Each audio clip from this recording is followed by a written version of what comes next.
మీకు నేను ఒక రహస్యం చెప్తాను, నేను ఆశ్చర్యపోయాను. తూర్పుగోదావరి జిల్లాలో మల్లవరం అని ఒక క్షేత్రం ఉంది.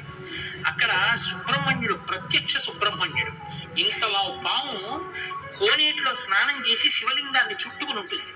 అది పిల్లలు పుట్టని వాళ్ళు వెళ్ళి నమస్కారం చేస్తే పిల్లలు పుట్టారు. డాక్టర్లు పిల్లలు పుట్టారని సర్టిఫై చేసిన వాళ్ళకి పుట్టారు. ముఖ్యమంత్రులు కూడా వెళ్ళారు పీఠాధిపతులు అక్కడికి. ఆ పాము కారణాంతరాల చేత శివలింగానికి తల కొట్టుకుని శరీరం వదిలితే ఇప్పుడు అలాగే ప్రతిష్ఠ చేశారు.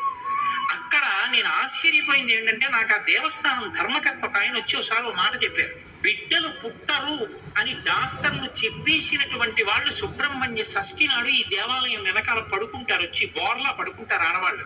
వాళ్ళకి కునుకు పడుతుంది, కునుకు పడ్డాక లేపేస్తాం. ఆ మరుసటి సంవత్సరం వాళ్ళు పసిపిల్లల్ని పట్టుకుని వస్తారండి అని చెప్పారు.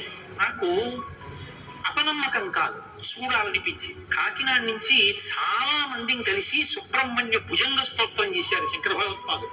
సుబ్రహ్మణ్య షష్ఠి నాడు ఆ దేవాలయంలో చదువుదామని అందరం కలిసి వెళ్ళాం. ఆ రోజు వాళ్ళు నా ప్రసంగం కూడా అక్కడ ఏర్పాటు చేశారు. మీరు నమ్మరు, నేను తెల్లబోయానండి.